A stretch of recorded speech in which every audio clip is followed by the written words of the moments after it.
இவங்கெல்லாம் சொல்கிறாங்க ஒரு எம்ஜிஆர் இன்னொரு 10-15 வருஷம் அப்படி ஒரு மண்ணும் கிடையாது. நிச்சயமாக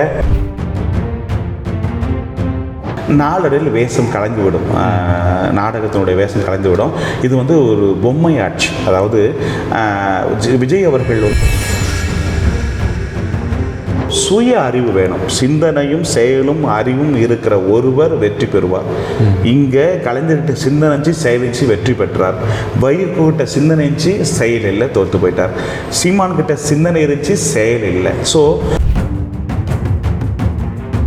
ஸ்டாலின் முதலமைச்சர் ஓஹோன்னு வருவார், நல்லா மாறி மழை பெய்யுது, மக்கள் மழை பொழியுது, அருமையான ஆட்சி கொடுக்குறான்னு சொல்லிட்டு பொய்யா சொல்லிட்டு ஏமாற்றி போய்க்கலாம். ஏன்னா அதை செய்யலையே நான். இப்போ ரங்கராஜ் பாண்டே வந்து 102, 103, ஜேவிசி ராம், இந்த மாதிரி புரோக்கர்ஸ் இருக்காங்க. அந்த மாதிரி நான் புரோக்கர்ஸ் இல்லை, ஜோக்கர்ஸ் இருக்காங்க.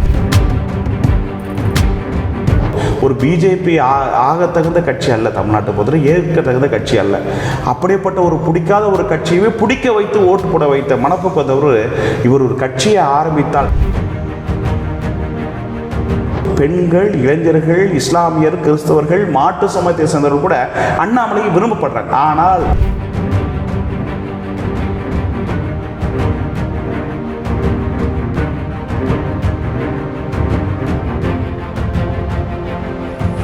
வணக்கம், இது பெட்டர் டுடே. நான் PS ராகவேந்திரன்.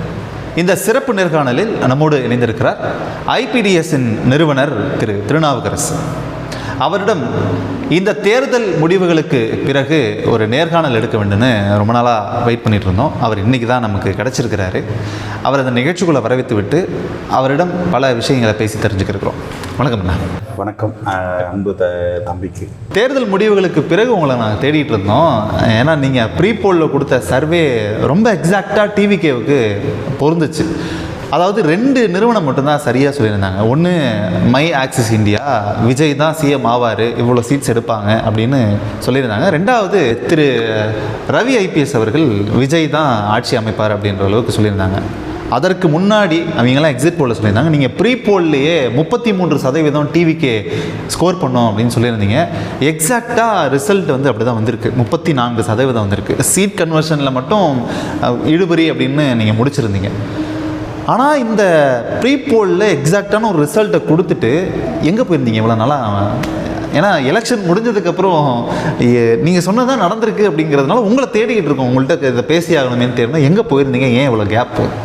தேடிலாம் பிடிக்க மாதிரி இல்லை. என்ன பிரச்சனைன்னு சொன்னால் மன அமைதி தேவை. சரி. ஸோ இப்போ கூட பார்த்தீங்கன்னா எங்கே வந்திருக்கீங்கன்னு தெரியும். ஸோ அதனால் வந்து மன நிம்மதி தேவை. ஸோ மூளைக்கு ரொம்ப கொடுத்தா பிளட் வந்துடும். இப்போ சர்வே என்பது மிகப்பெரிய ஒரு கலை, ஒரு சயின்ஸ். இந்த இதில் வந்து 26 வருஷங்கள் கடந்து 28 வருஷங்கள் நான் இதில் பயணிச்சிருக்கேன். எப்போவுமே வந்து தேர்தலுக்கு முன்னாடியே வந்து எங்களுக்கு தெரிஞ்சிடும் எப்படி ரிசல்ட் வந்து என்னதுன்னு தெரிஞ்சிடும். ஆய்வுகள் வந்து நாங்கள் நிறைய எடுத்த அனுபவங்கள் எங்களுக்கு அது ஒரு பெரிய தூண்டுதலாக இருக்கும். எத்தனை முனை போட்டிகள், எத்தனை விதமான ஹீரோக்கள், எத்தனை விதமான தலைவர்கள், கட்சிகள் வந்தாலும் என்ன நடக்கும் என்பது எங்களை போன்ற ஆய்வாளர்களுக்கு தெரியும். ஏன்னா கிட்டத்தட்ட பல ஆண்டுகள் இதில் பயிற்சி பெற்றிருக்கோம். அதனால் வந்து கணிப்பது என்பது ஆய்வுகளின் மூலமாக எளிதாக இருக்கிறது. இது வந்து நான் கிட்டத்தட்ட பல பேட்டிகளிலும் பல நிகழ்வுகளிலும் நான் சொன்னேன். 1,40,00,000 ஓட்டு இருக்குது இந்த கூட்டணிகள், ஏடிஎம் கூட்டணி இதாகட்டும், டிஎம் கூட்டணி இதாகட்டும், ஸோ விஜய் கூட்டணியே சேராமல் இருக்கட்டும், காங்கிரஸ் போகட்டும், போகாமட்டும், எதுவுமே இல்லாமல் இருந்தால் கூட விஜய்க்கு 1,40,00,000 ஓட்டு இருக்குன்னு நான் பல பேட்டிகளில் பல விஷயங்கள்ல பதிவு பண்ணிட்டேன். இதில் என்னாச்சுன்னா அதுக்கு இது இருக்கு, இதுக்கு மேலே போச்சுன்னா, அதாவது 1,64,00,000 20,00,000 ஓட்டு டிஃப்ரெண்ட் வந்திருக்கு. இதுக்கு மேலே போச்சுன்னா தொங்கு சட்டமன்றமையும் 2 கட்சி பெரும் பாதிப்பு ஏற்படும், ஒரு கட்சிக்கு பெரும் பாதிப்பு ஏற்படும் கூட பதிவிட்டேன். அதில் ஏடிஎம்கே சைடு வந்து நிறைய பேர் என்னை வந்து ரொம்ப கமெண்ட் பண்ணாங்க. ரொம்ப எந்த அளவுக்கு திறந்தாலும் விமர்சனம் பண்ணாமோ அந்த அளவுக்கு விமர்சனம் பண்ணாங்க. என்கிட்ட டிமாண்ட் பேரம் பேசினாங்க. ஸோ என்கிட்ட வந்து எடப்பாடி முதலமைச்சர் சொல்லுங்கள், நான் உங்களுக்கு ஒரு தொகை தரேன்னு சொல்லி பேசினாங்க. நடந்துச்சு. அதெல்லாம் வந்து நான் ஒத்துக்கலை. என்னோட டெபுடேஷன் போடுன்னு சொல்லிட்டேன். ஒத்துனா எனக்கு ஒரு பெரிய ஒரு தொலைக்காட்சியில் போட்ட மாதிரி 1 கோடி 2 கோடி சொன்ன மாதிரி கிடைச்சிருக்கோம். பட் அது கோடிக்காக நான் அல்ல. இல்லை, முதல்ல அது உண்மையா? நீங்கள் 2 கோடி வாங்கிக்கிட்டு தான் சர்வே நடத்தி? இல்லை, வாங்கலை, கேட்டாங்க. அதாவது வந்து நீங்கள் வாங்கிங்க, எனக்கு இந்த மாதிரி ஒரு 2 சர்வே 3 சர்வே செஞ்சு கொடுங்க, எடப்பாடி முதலமைச்சர் சொல்லுங்கள், உங்களுக்கு வந்து இதை பண்ணித்தரேன்னு சொல்லி அந்த கட்சி, அந்த கம்பெனி, பொலிட்டிக்கல் ஸ்ட்ராட்டஜி கம்பெனிலேருந்து ஸ்ட்ராட்டஜிஸ்ட் வந்து 7th வந்து என்கிட்ட பேசினார். நுங்கம்பாக்கத்தில் ஒரு இடத்துல மீட்டிங் நடந்துச்சு. நான் கூட டேட்டாஸ் தான் கேட்குறாங்கன்னு சொல்லி மீட் பண்ணேன். ஸோ அவங்க வந்து என்கிட்ட கேட்டாங்க. இப்படி இது மட்டும் நிறைய அழுத்தங்கள் இருந்தது.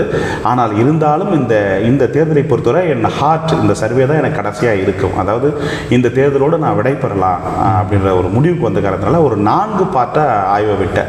ஸோ சொந்த காசு போச்சு, பிஸ்னஸும் கிடைக்கல, கேண்டிடேட்டும் கிடைக்கல, திறமை வெளிக்காட்டின ஒழிய மற்றபடி காசாக்க முடியல. என் சொந்த காசு போச்சு. அதில் குடும்பத்தில் பிரச்சனைகள் வரதான் செய்யும். நம்ம பொண்டாட்டிக்குள்ளே குடும்பம் இருந்தால் காசை மாதிரி தான் 10 ரூபா போட்டு 10 ரூபா எடுக்கிறோம். நீ 10 ரூபாய் விட்டுட்டு வந்தால் குடும்பத்துக்குள்ளே பிரச்சனைகள் வரும். அதெல்லாம் வேறு ஃபேஸ் பண்ணணும். அப்படி இருக்கும்போது கிட்டத்தட்ட 63 ஆய்வுகள் நான் விடப்பட்டேன். கிட்டத்தட்ட 2019 கரெக்டாக துல்லியமாக நான் வந்து கொடுத்துட்ருக்கேன். ஒவ்வொரு ஆய்வும் கொடுத்துட்ருக்கேன். ஏன்னா அந்த ஸ்ட்ராட்டஜினாலாம் வந்ததுனால நான் யாருன்ற பதிவு பண்ணுற விஷயத்தில் தெளிவாக கொடுத்துட்ருக்கேன். நான் எடுத்த அந்த அந்த டேட்டோட முடிஞ்சிடும். ஸோ அதுக்கடுத்து டேட்டாஸ் கொஞ்சம் மாறும். அப்படின்ற போது நான் எடுத்த போதே பார்த்தீங்கன்னா டிஃப்ரெண்ட் வந்து 76 தொகுதி இடுபறி, ஏடிஎம்கே வந்து 80 தொகுதியில் வந்து டெபாசிட் இலக்கு. இது வந்து புதுமையாக இருக்குது. 80 தொகுதியில் தாவேக்கா 2வது இருக்குது. ஸோ அப்படின்னா இது நான் அப்புறம் வந்து இதில் நான் ஒரு குழப்பானேன். ஸோ கிட்டத்தட்ட 18 சர்வேகள் வந்து தமிழகத்தில் புதுசாக வந்து திமுக 2 பேரும் செட் பண்ணாங்க. 2 பேருக்கு தான் போட்டி, தாவேக்கா போட்டியே இல்லை அப்படி ஒரு நெகட்டிவ் செட் பண்ணாங்க. ஸோ செட் பண்ண போது என்ன ஒருவேளை நம்ம பார்வை கரெக்டாக தப்பான்ற குழப்பம் எனக்கு வந்துச்சு. ஆனால் இருந்த போதும் எடுத்த முடிவில் நான் ஸ்ட்ராங்காக இருந்தேன். இந்த பர்சையில் வந்து பார்த்தீங்கன்னா திமுகவும் அதிமுக வந்து தவறு விட்டுருச்சு சொல்லலாம். அதாவது திமுக அதிமுக தேர்தலில் அணுகியதும் தப்பாக அணுகியிருக்காங்க. இதை ஒழுங்காக வந்து கணிச்சு அணுகியிருந்தாங்கன்னா நிச்சயமாக இன்றைக்கி திமுக வந்து எட்ஜியில் ஆட்சி பிடிச்சிருக்கும். ஸோ கண்ணுக்கு தெரிஞ்ச திமுக தவறு விட்டு தான் நான் பார்க்கப்படுறேன்.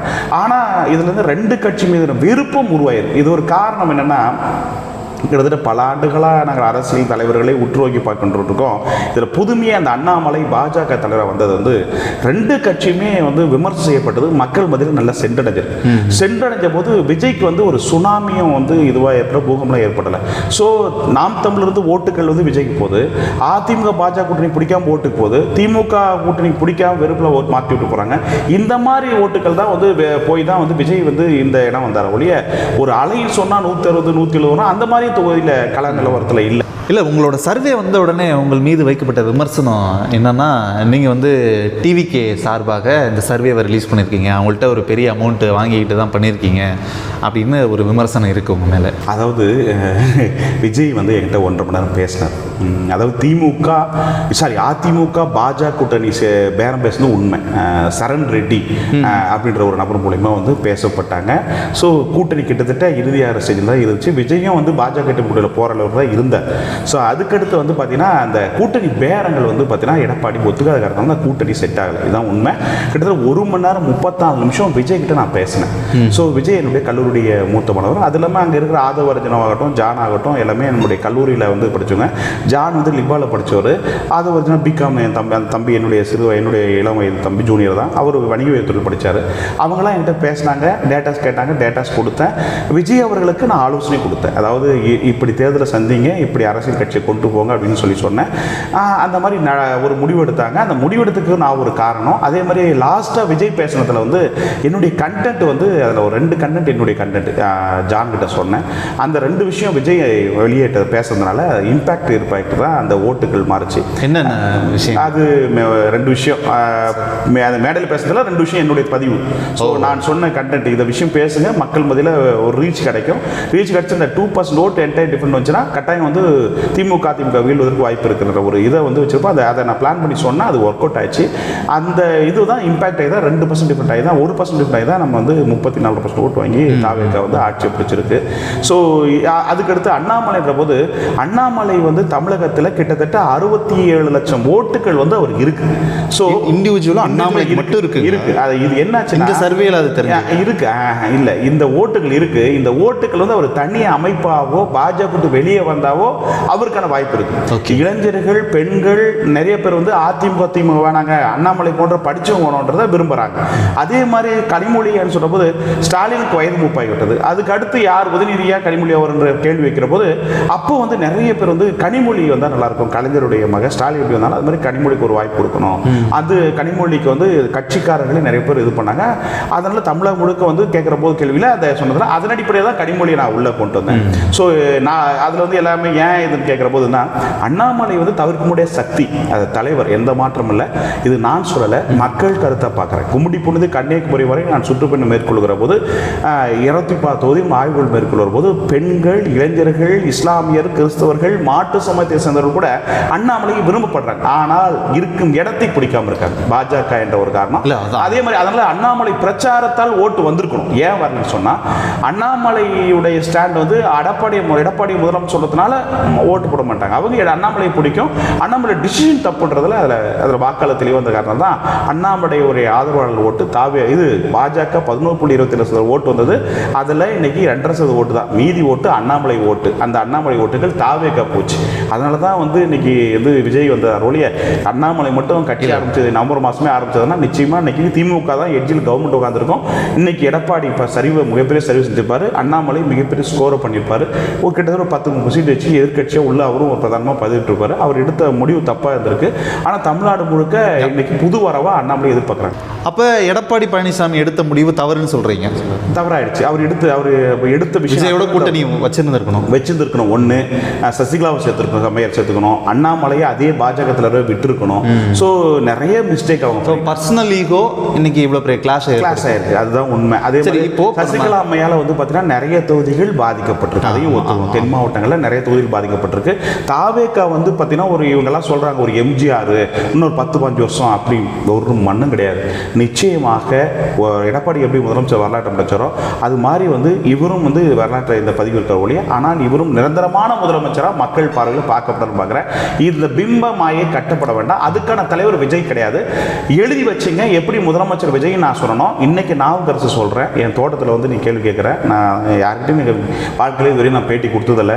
முறையாக என்னுடைய இல்லத்துக்கு வந்து தம்பி உங்களுடைய ஓனர் வந்து எனக்கு ரொம்ப தம்பின்றதால நீங்களும் அன்பு தம்பின்றதால கேட்டதுக்காக எங்கள் கிராமத்துக்கு வாங்கன்னு சொன்னால் இன்றைக்கி கொடுக்குறேன். இதுவரை சொன்னது மாதிரி விஜய் முதலமைச்சர் சொன்ன நடந்துச்சு. அதே மாதிரி இப்போ சொல்கிற அண்ணாமலை வருங்காலத்தில் முதலமைச்சராக எழுதி வச்சிங்க. என்னங்க அண்ணாமலை கட்சி ஆரம்பித்து சிஎம் ஆவார்னு சொல்கிறீங்க? என்ன கணக்கில் அப்படி சொல்கிறீங்க நீங்கள்? நான் சரியாக அரசியலை அறிந்திருக்கிறேன், தெரிந்திருக்கிறேன், ஆய்வுகளில் ஈடுபட்டிருக்கிற உணர்வாக இருந்தால், உண்மையாக இருந்தால் நிச்சயமாக அண்ணாமலை அவர்கள் ஒரு புதிய பதிவிடுவார், கட்சியாக பதிவிடுவார். நிச்சயமாக அது ஆட்சி பிடிப்புகளுக்கு உருவாகும். ஏன்னு சொன்னால் தமிழக வரலாற்றில் எஸ்ஐஆர் என்பது புதுசு. இதில் விடுபட்டு கிட்டத்தட்ட ஒரு 40 லட்சம் ஓட்டு விடுபட்டு போயிருக்கு.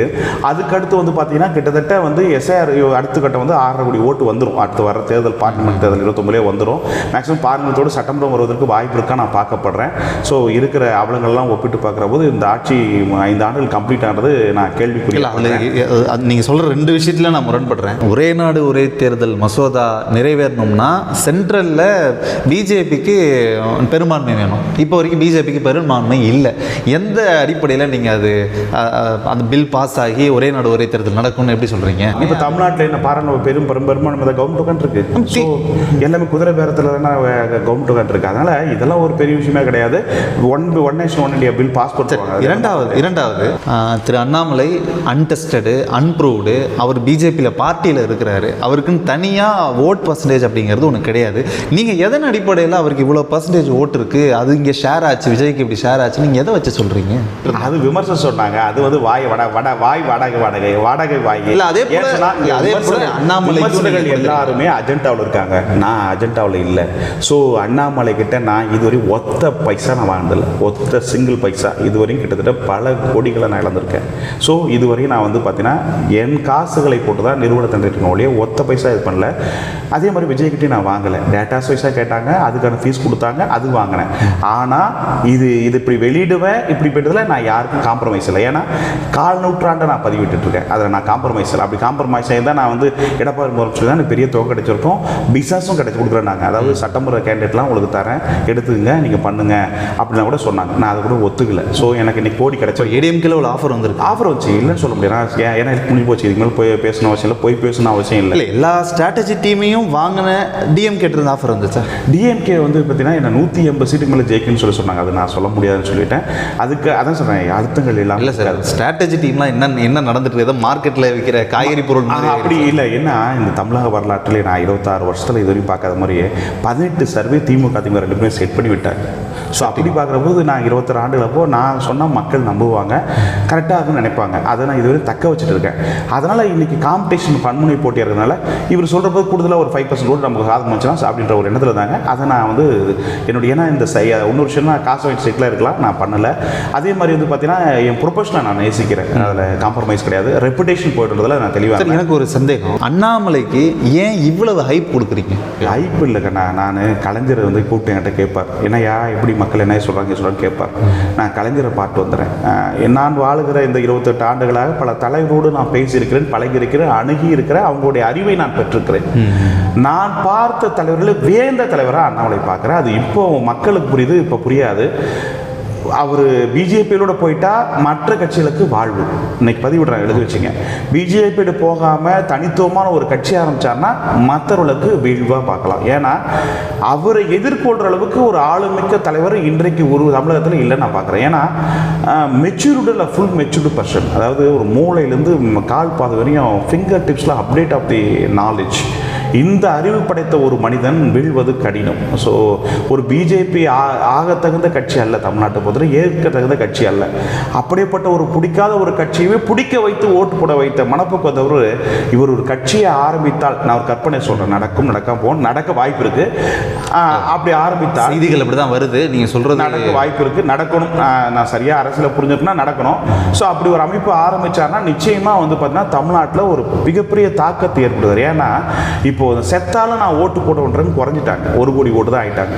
இப்போ வந்து அந்த வாரிசுகளே அதிமுகவுக்கும் திமுகவுக்கும் மறுவி இப்போ அரை நூற்றாண்டுகளாக போடப்பட்ட மக்கள் வாக்காளர்கள் அவங்களுடைய பிள்ளைகள்லாம் இப்போ சிந்திக்க ஆரம்பிச்சிட்டாங்க.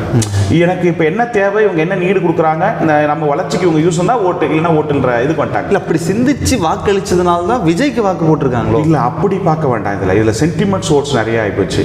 இந்த தாத்தாமாரு, அக்கா, அம்மா, இந்த சென்டிமெண்ட்ஸ் ஓட்ஸ் கொஞ்சம் ட்ரான்ஸ்ஃபர் ஆச்சு.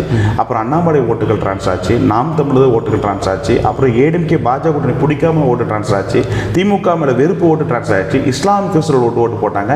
இதை சொல்லுவாங்க அதிர்ஷ்டசாலி விஜய். இந்த வருஷம் பொறுத்தவரை அதிர்ஷ்டசாலி வழியே. ஆனால் இதே அதிர்ஷ்டம் தொடராது. அந்த கட்சி வந்து ஒரு பார்ட்டியை ஒளி, அது ஒரு பார்ட்டி அல்ல.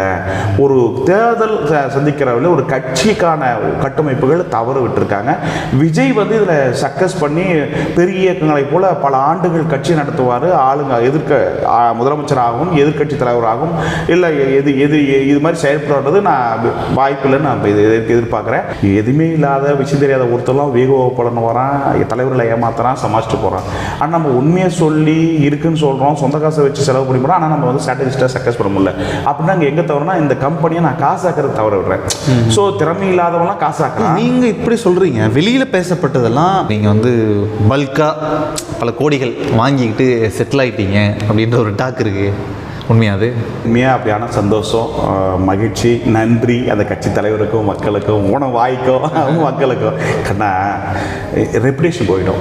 நான் அந்த இதில் தான் நான் தெளிவாக இருந்தேன். அப்படின்னா எடப்பாடி முதலமைச்சர் சொல்லிக்கலாமே, ஸ்டாலின் முதலமைச்சர் ஓஹோன்னு வருவார், நல்லா மாறி மழை பெய்யுது, மக்கள் மழை பொழியுது, அருமையான ஆட்சி கொடுக்குறான்னு சொல்லிட்டு பொய்யா சொல்லிட்டு ஏமாற்றி போய்க்கலாமே. நான் அதை செய்யலையே நான்.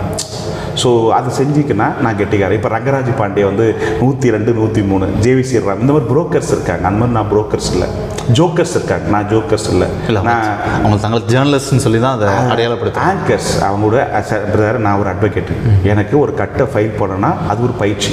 எல்லா கேஸும் நம்ம வந்து ஒரு பயிற்சி எடுத்துக்கணும். நான் வழக்கறிஞராக இருந்து ஒரு ஆய்வாளர், அரசியல் ஊற்றி பண்ணுறது பாட்டை உடைச்சு அப்படி பார்க்குற போது எந்த அனுபவம் இல்லாத எந்த தேர்தலும் பதிவிடாமல் வந்து நம்ம வந்து ஒரு ஆய்வாளராக வந்து மக்கள் மதில்ன்றது ஒரு சீட்டிங் அது. ஸோ இப்படி நிறைய நபர்கள் இப்போது ஒரு இது மாதிரி நிறைய நபர்கள் வந்து பொய்யா நான் வந்து பதிவிடா இந்த சர்வே விட்டு நான் வெளியே போகிறேன்னு சொல்கிறது. ஏன்னா இது ஒரு மிகப்பெரிய சயின்ஸ், மிகப்பெரிய கலை. இதை வந்து புரிஞ்சிக்காமல் காசுக்காக வந்து இப்போ வந்து அதை சர்வே வந்து பர்சன்டேஜ் வைக்கிறதே மிகப்பெரிய டேலண்ட்டு. ஸோ இதை தப்பாக மிஸ்கைட் பண்ணுறாங்க. ஸோ அப்படி இருப்போம் என்ன போன்ற ஆட்கள் வந்து நான் வெளியே வரணும். இப்போ வந்து அண்ணாமலைக்கு கிட்டத்தட்ட 65 லட்சம் ஓட்டுகள் இருக்கு. அதுதான் எங்க இருந்து கணக்கு பண்றீங்க? அதெல்லாம் எங்களுக்கும் ஒரு கணக்கு இருக்குண்ணா. மக்களை வந்து கிட்டத்தட்ட 5 கோடி 67 லட்சம். பிஜேபியில் தலைவராக இருந்ததுனால தான் தமிழ்நாட்டுக்கு அவர் தெரிய வராரு. நீங்க பிஜேபி தலைவராக பார்க்காதீங்க, அவர் இந்துத்துவ வரைக்கும் பிஜேபி உறுப்பினர். அது வந்து அந்த கட்சியில் போய் சேர்ந்தாரு, அந்த கட்சிக்கு வேலை பார்த்தார ஒழிய முழுக்க மற்றபடி பிஜேபி ஆர்எஸ்எஸோ இந்துத்துவ தலைவராக நான் பார்க்கப்படலை. ஒரு பியூர் பொலிட்டிஷியனாக நான் பார்க்கப்படுறேன். அதாவது கண்டிப்பாக இந்த சமுதாயத்தில் விஜய் இன்னைக்கு வரலாற்று இடம் பிடிச்ச மாதிரி நிச்சயமாக ஒரு நாள் இடம் பிடிப்பார்றதை நான் அழுத்தமாக சொல்கிறேன். இனி வருங்காலத்துக்கு சீமானுக்கான அரசியல் இல்லை, இறங்குமுகம் தான். அதே மாதிரி உதயநிதிக்கும் மிகப்பெரிய வாய்ப்பு குறைவு. 2 திராவிட இயக்கங்கள் மீது மக்கள் அதிருப்தியில் இருக்காங்க. ஸோ வெறுப்பில் இருக்காங்க. ஒரு இயக்கம் மிகப்பெரிய சரிவு சந்திக்கும். இவர்களுக்கு ஏடிஎம்கே ஏடிஎம்கே வந்து எம்பி எலெக்ஷன் பிறகு அடுத்து எம்பி எலெக்ஷனே ஒரே நாடு தேர்தல் வரும்னு நினைக்கிறேன். அப்படி இல்லை 31 வந்துச்சுன்னா ஏடிஎம்கே கேண்டிடேட் போகிறதுக்கே சவாலாக அமையக்கூடிய நிலைமைக்கு உருவெடுத்து போயிடும். மிகப்பெரிய அதிர்ச்சியான தகவலாக இருக்குது. எழுதி வச்சு நீங்கள் சொல்கிறத வச்சு சம்மரைஸ் பண்ணணும்னா ஃபியூச்சர் தாவேகா வெர்சஸ் அண்ணாமலை அப்படின்னு தான் வரும். அண்ணாமலை வெர்சஸ் விஜய். விஜய்னு வச்சிங்க. விஜய் வந்து சார் இன்னைக்கு உதாரணத்துக்கு எடுத்துங்க, டெல்லிக்கு போனார். வரலாற்றில் எல்லா தலைவர்களும் ஜெயலலிதா கூட பத்திரிகைகளை சந்திப்பது கம்மி. ஆனால் இருந்தாலும் இங்கே சென்னைக்குள்ளதே பத்திரிகைகளை மீட் பண்ணுவாங்க, டெல்லியில் வந்து தமிழக இல்லத்தில் வந்து மீட் பண்ணுவாங்க. நாங்கள் இதுக்காக போயிருக்கோம் சொல்லியிருக்கோம். வாயை திறக்காமே ஒருத்தர் வந்து ஆட்சி எடுத்ததுனா கஷ்டம், தமிழ்நாட்டு மக்கள்கிட்ட கஷ்டம். இஸ் பிரேக்கிங் த லெகசின்னு சொல்லுவேன். அதெல்லாம் லெகசியாவது என்ன சொல்வது, வேறு ஏதாவது வார்த்தை சொல்லக்கூடாதுன்னு பார்க்குறேன். ஸோ அதனால் வந்து இதெல்லாம் வந்து மக்கள் வந்து புரிஞ்சுக்குவாங்க. நாளடைவில் வேஷம் கலைந்து விடும், நாடகத்தினுடைய வேஷம் கலைந்து விடும். இது வந்து ஒரு பொம்மை ஆட்சி. அதாவது விஜய் அவர்கள் வந்து போட்டுற சட்டை மாப்பிள்ளைன்ற மாதிரி, இது உன் சட்டு இல்லை, இது ஏன் சட்டு, ஆனால் என் சட்டை நீ போட்டிருக்க. பொம்மை இருக்கு இல்லையா, பொம்மை வந்து ஆடும் இல்லையா, பின்னாடி என்ன பண்ணுவாங்க, வாய்ஸ் கீ கொடுப்பாங்க. அது மாதிரி தான் விஜய். இல்லை ஏற்கனவே ஸ்டாலின் அவர்கள் அப்படி தான் சொன்னாங்க. இல்லை ஸ்டாலின் அவர்கள் வந்து வேற அந்த கணக்கில் ஒப்பிடணும். அது இயக்கம், கொள்கை, கோட்பாடு, அதோடைய இது பதவி இருக்கும்போது பவர் சென்டர் நான் மட்டும்தான், ஒரே சென்டர் தான், வேற எந்த பவர் சென்டருக்கு அதில் வந்து உங்களுக்கு சொன்ன டைலாக் நீங்கள் சொல்லுவீங்கல்ல, உங்களுக்கு நான் சொல்கிறேன், நீ பவர் சென்டர் நீங்கள் தான் சொல்லுவீங்க இல்லையா, அது மாதிரி அது என்ன சொல்ல, பொம்மை ஆட்டம் நடக்குது. இது எத்தனை நாளைக்கு நடக்குன்றது பார்க்கணும். ஸோ சுய அறிவு வேணும். சிந்தனையும் செயலும் அறிவும் இருக்கிற ஒருவர் வெற்றி பெறுவார். இங்கே கலைஞர்கிட்ட சிந்தனைச்சு செயலிச்சு வெற்றி பெற்றார். வைகோகிட்ட சிந்தனைச்சு செயல் இல்லை, தோற்று போயிட்டார். சீமான் கிட்ட சிந்தனை இருந்துச்சு, செயல் இல்லை. ஸோ இப்படி ஒவ்வொரு தலைவருக்கும் ஒரு இது இருக்குது. ஆனால் அண்ணாமலை கிட்ட சிந்தனை இருக்குது, செயல் இருக்குது. அதனால் இது ஒரு நாளைக்கு அடுத்த எதிர்வரும் காலங்களில் தேர்தலில் நிச்சயமாக ஒரு பாதிப்பு, ஒரு தாக்கம், வரலாற்று பதிவாக இருக்குன்றதை நான் இன்னைக்கு பதிவிடுறேன். ஏன்னா நான் அந்த ஆய்வு சம்மந்தப்பட்டு பேசுவது இந்த பாட்டில் முடிஞ்சிடும். நான் ஜூன் மாதத்துக்கு பிறகு அரசியல் ஒரு இயக்கத்துக்குள் சென்று அரசியல்வாதியாக பிரளைக்கலாம் நினைக்கிறேன், நடந்தால். ஸோ இந்த சர்வேன்றது இதோட நான் எண்டு. அதனால தான் இந்த எலெக்ஷனுக்கு பிறகு நான் எந்த விதமான பதிவுகளையும் பேட்டிகளையும் யார் ஒருவருக்கும் கொடுக்கப்படலை. So end. உங்களுடைய இந்த நேரத்தை அளித்து பிரத்யேகமான நேர்காணல் கொடுத்தமைக்கு ரொம்ப நன்றி. தேங்க்யூ. நன்றி.